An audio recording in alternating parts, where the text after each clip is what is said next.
fact, if someone underestimates you, it actually offers you a rather significant advantage. If they think you're not capable of something and then you go ahead and do it anyway, well, there's so much less resistance involved, if that makes any sense. And if you're anything like me, you might even take a little bit of pleasure, not to mention some much needed motivation, in proving them wrong. With that being said, you and I both know that probably the most likely person in your life to underestimate you would be the narcissist, right? In fact, if you ask me, their consistent need to underestimate us is one of their biggest weaknesses. Not only does underestimating us leave them vulnerable in certain ways, but it also gives them a certain amount of overconfidence in themselves, which, if we're being honest, might cause them a little trouble if they're not careful. For example, they might assume you're less intelligent than they are, and this assumption could lead them to making obvious attempts to deceive you.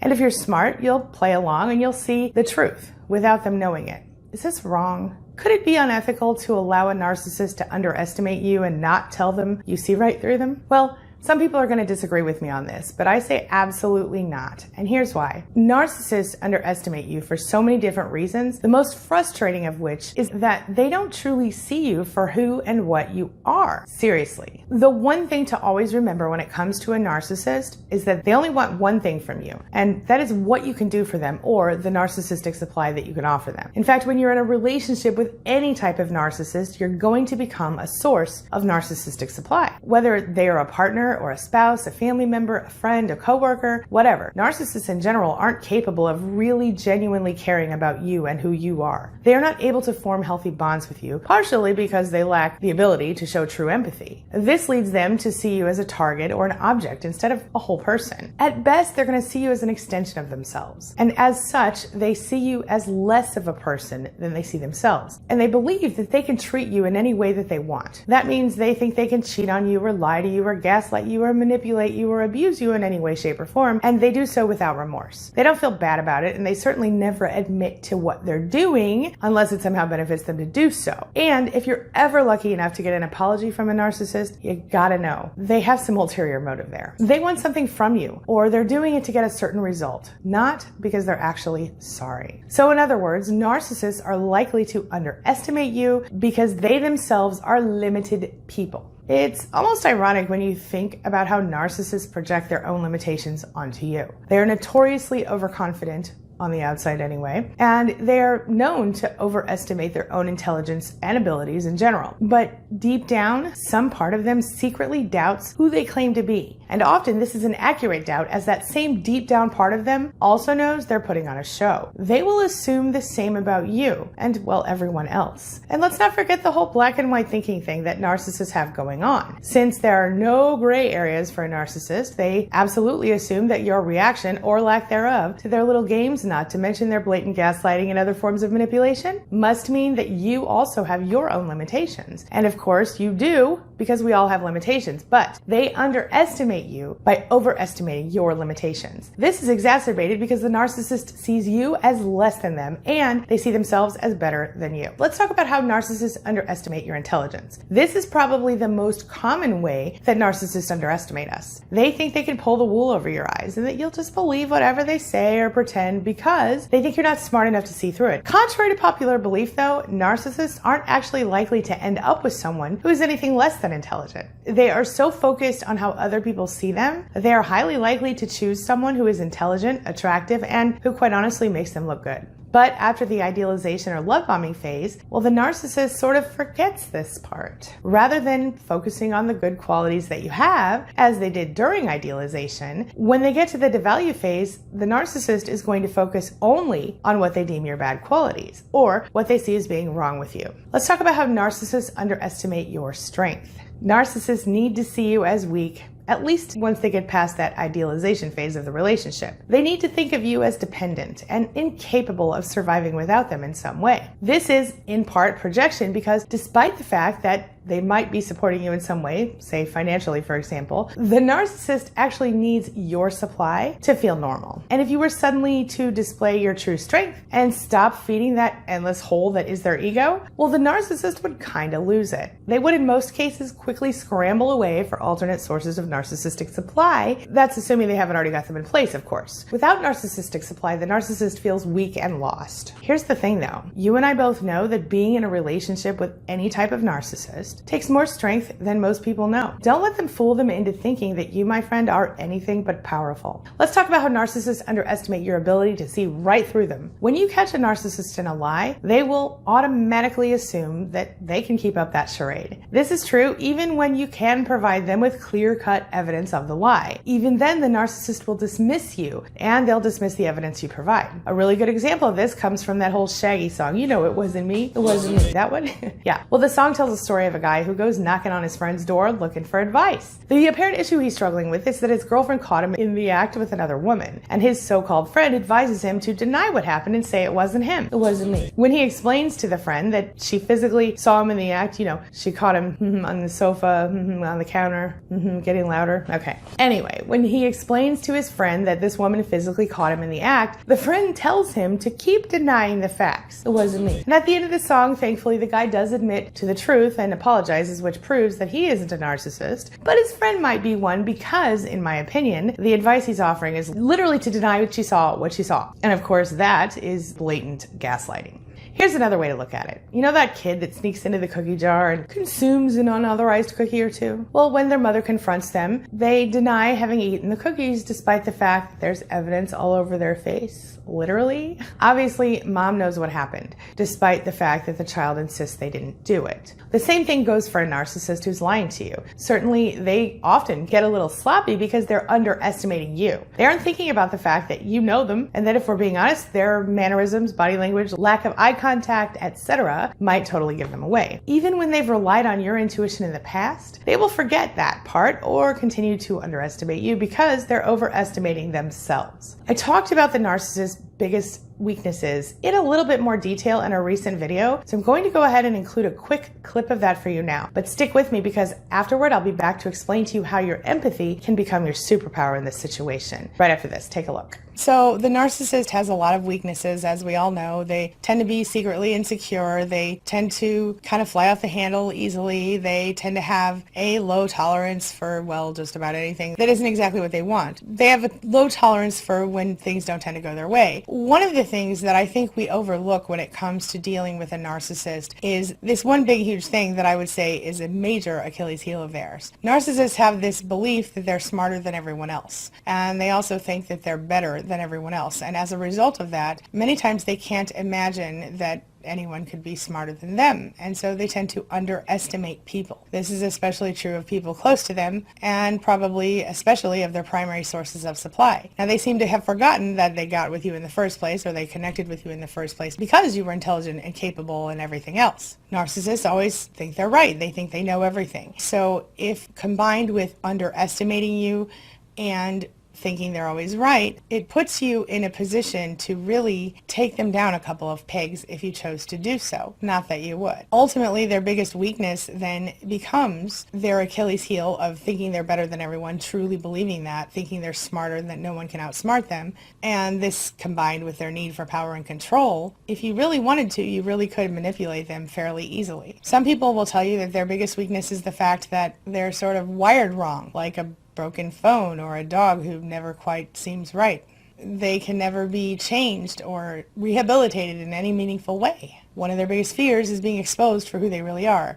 Many of them live in a constant state of feeling like an imposter syndrome. Like they're afraid everyone's going to find out they're not really who they say they are or really who they pretend to be. But ultimately, I really think that because they really believe they have no weaknesses, they really believe they're better than everyone else, smarter than everyone else, and that means they can do whatever they want, I think that's their biggest weakness. I think that's their Achilles heel, because they think the average person is just stupid and that they can pull the wool over their eyes. And because they do often manage to pull the wool over the eyes of a very intelligent person, they really think they have it going on. Some other weaknesses narcissists have are the major fear of abandonment many of them experience, being gullible because of their belief that they are better and more intelligent than everyone else. Any sort of compliments or pushing them up on a pedestal that you do will actually cause them to become more vulnerable to any type of manipulation anyone wants to do to them, because they can't believe that you're faking it, because they really do think they deserve to be up on that pedestal. Does that make sense? A lot of narcissists deal with a lot of paranoia. They tend to be overly impulsive, sometimes to a dangerous extent. They cannot be alone. They cannot stand to be ignored. They hate being criticized. And maybe the most interesting weakness a narcissist has is the fact that they're incredibly predictable. And if you don't believe me, watch any video where I've ever talked about narcissists and tell me how often you can relate. The fact of the matter is, I hear it every single day. People say things to me like, were you looking at my kitchen window when you made this video? Or how did you know the narcissist would say this or that? Or how is it that this pattern is exactly like the pattern I experienced? Well, it's because narcissists are predictable. And once you figure them out, you know this. They're predictable. They all use the word salad. They all use gaslighting. They all use projection and deflection. In the narcissistic world, it's a common issue. Narcissists are predictable. It's like they've got a shared playbook. All right, let's talk about how your empathy is your superpower. Whether we like to admit it or not, before we're fully awake to what a narcissist actually is, they very often become very skilled at manipulating us. This, along with our natural human fear of abandonment, combined with the inevitable trauma bond that we experience in any toxic or abusive relationship, well, it leads the narcissist to think that they can control us and continue to consume the supply we provide them indefinitely. The one thing they didn't count on is that you have a superpower they weren't aware of. That's empathy, compassionate and emotional empathy. While narcissists are capable of cognitive empathy, as in they can understand on an intellectual level how someone might feel in any given situation, they don't have emotional or compassionate empathy. So while for you, it is automatic to sort of get how someone feels, for the narcissist, it's not. They have to stop and think about it. And often, especially when they're trying to actively lie to you or pull the wool over your eyes in any way, or they're stressed or distressed in any way, they're not thinking about how you might feel. And because they underestimate you, they don't understand that your ability to read people, your knowledge of them personally, all combined with your own intelligence and your natural intuition, well, all of that's going to come together to tell you they're full of it. So let's talk about why you should keep letting the narcissist underestimate you. I know that seems counterintuitive, right? My advice on this situation is definitely going to be unpopular, but I say don't bother trying to prove yourself to a toxic narcissist. In fact, if I were you, I would lean right into it, my friend. That's right. Go ahead and let the narcissist continue to underestimate you. Let them think they have control. This will give you an advantage if and when you are forced to deal with them in every situation. As they say, being underestimated is one of the biggest competitive advantages you can have. And really, it truly is.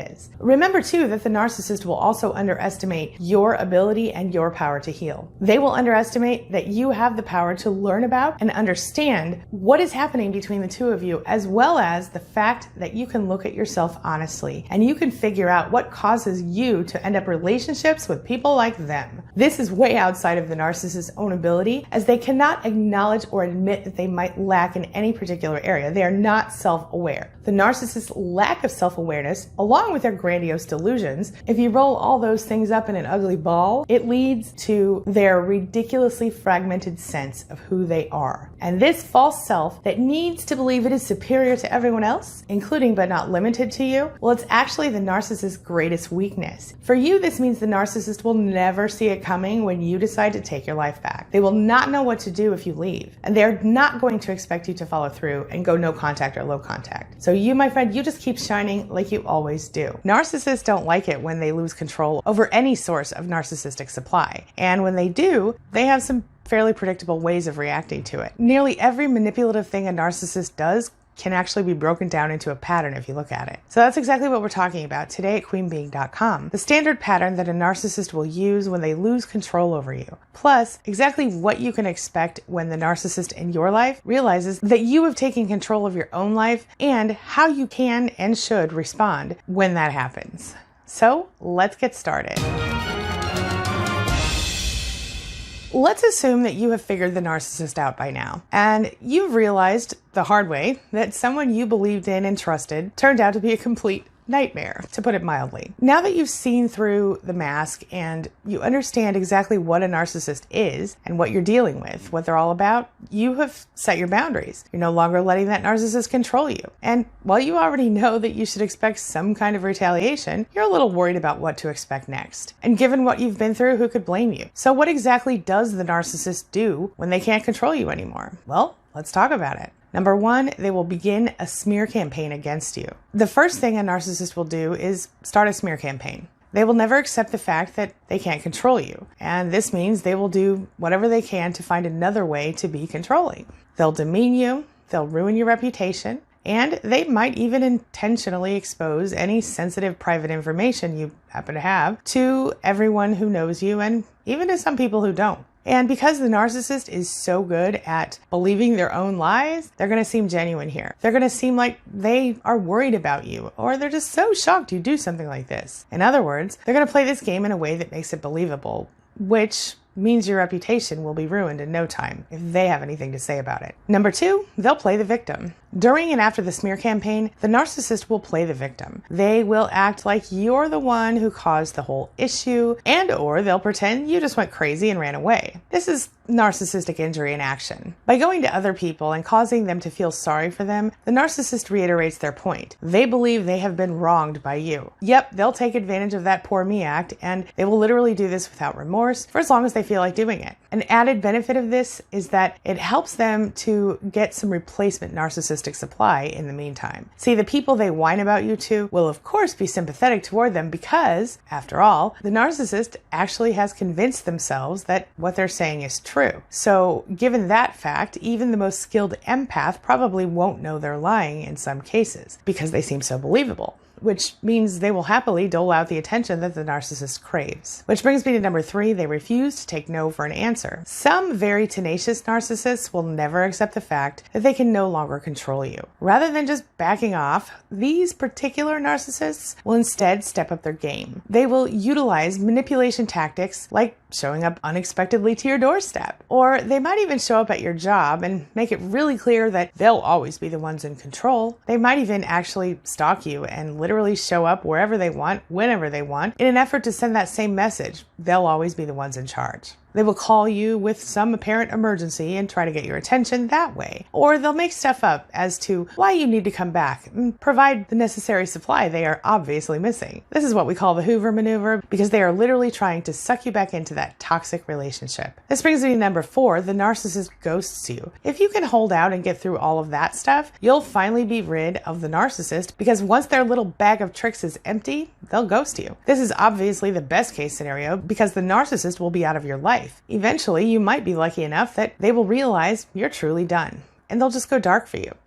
That's because without another move to make, they might just finally give up and move on to a new source of narcissistic supply. You can bet you won't get closure, and that's pretty standard for narcissists. And you can fully expect that they will continue to tell sob stories and spread lies about you to, well, anyone who will listen, but at least they'll be leaving you alone. At least you'll finally have peace. Since the narcissist realizes that the narcissistic supply you used to give them sort of ran dry, well, they're going to focus on someone else for a little while. Fair warning though, don't be surprised if at a later date the narcissist shows up again, looking for more supply from you. They'll try to suck you back in with the standard Hoover maneuver. Be careful. They usually do this because they're bored or angry at or in some way removed from their new supply. Maybe the new supply got a clue and went no contact themselves. So now that you know what to expect when the narcissist knows they've lost control of you, you're probably wondering, what are you supposed to do next? Well, I want you to keep standing behind your boundaries. I want you to stay focused on yourself and on your own healing. I want you to keep control of yourself and your own life. If you've gone no contact, I want you to stick to it. You should also keep an eye out for flying monkeys, the people who will happily do the narcissist bidding for them. You know who I'm talking about, right? These are the people who try to talk to you on behalf of the narcissist, or who try to convince you to see the narcissist, or forgive the narcissist, or hang out with them. They're the ones who take whatever you tell them and run back to the narcissist with it. You might want to also steer clear of areas you know they're going to be and keep your business to yourself. If you're worried about your physical safety, please don't hesitate to contact the authorities and do whatever you need to do to get and stay safe. Ultimately, though, it's important to see this for what it really is. For just a moment, I want you to look at this whole thing from a different perspective. This is important. The thing is, if you have managed to get away from the narcissist and out from under their proverbial thumb, it means you've taken back control of your own life. If the narcissist pulls all their standard tricks, you have to know you're already succeeding in your goal to free yourself from the burden of being their source of narcissistic supply. You have to know that you're actually already winning this so-called game. But how do I know that? How could I possibly know? Because the narcissist tells you with their behavior. Just think about this for a second. The narcissist has clearly recognized that they can no longer control you, and their reactions are the literal proof of that. Do you see what I mean? Considering that fact, I want you to recognize that you're the one in control now, even as they desperately try to maintain it. And rather than feel weak and awkward and afraid, I want you to feel strong and empowered and in charge when you see these behaviors. Recognize them for what they are, a pathetic attempt for the narcissist to claw their way back into your life. These behaviors, these patterns, they are a clear reaction to the narcissist recognizing that you have taken back your power. And listen, my friend, the only way you can lose now is by letting them back into your life. Now, I'm not the sort of person who would ever recommend revenge of a standard nature, but if you ever did wish you could get revenge against the person who ruined your life, here's the key. Live your life well. Live your life happily without them. Pretend they don't exist. Live like they don't matter, because really they don't. Be happy and be unencumbered by their toxic energy. That is the very, very best way you can win this whole toxic game, by living a life that you love, a life that you create, a life that you choose. Take the time to recognize that you no longer need to give away your power to the narcissist. Recognize that you have every right and even the responsibility to make your own choices, to like and love what and who you want, and to be the best, most fulfilled version of yourself in any given moment. It's an amazing feeling, my friend, and I want you to have it too. Imagine looking up in the sky and catching a glimpse of the sun through the clouds when you least expect it. You're blinded for a moment, and you can't see much outside of the light, and maybe a few spots for a few seconds, right? Well, I want you to consider yourself the sun, and I want you to consider the clouds the narcissist delusion. Once the clouds clear, you're going to be seen in all your full glory, but even though the clouds might obstruct your light temporarily, that light can still shine brightly from behind those clouds. And when those clouds do clear, you will gain clarity and you will know for sure that you are in fact the light. Are you with me? I'm going to share a playlist for you right here that's going to explain to you in more detail exactly how you can kind of reclaim your power and take back your life, because you can start even if you haven't left yet, despite popular opinion. So take a look at that if you get a minute. Well, this brings me to the question of the day. And the question of the day is, have you ever been underestimated by a narcissist? And if so, what happened and how did you deal with it? Share your thoughts, share your ideas, share your experiences in the comment section below, and let's talk about it. And as always, thank you so much for being a part of my day and a part of my life. And hey, thanks for letting me be a part of yours. It really does mean a lot to me. Now, before I go, make sure you take a look at the videos I'm going to leave for you here and there. And while you're here, hit that subscribe button right over there so we can stay connected and continue on this healing journey together. I'll see you soon.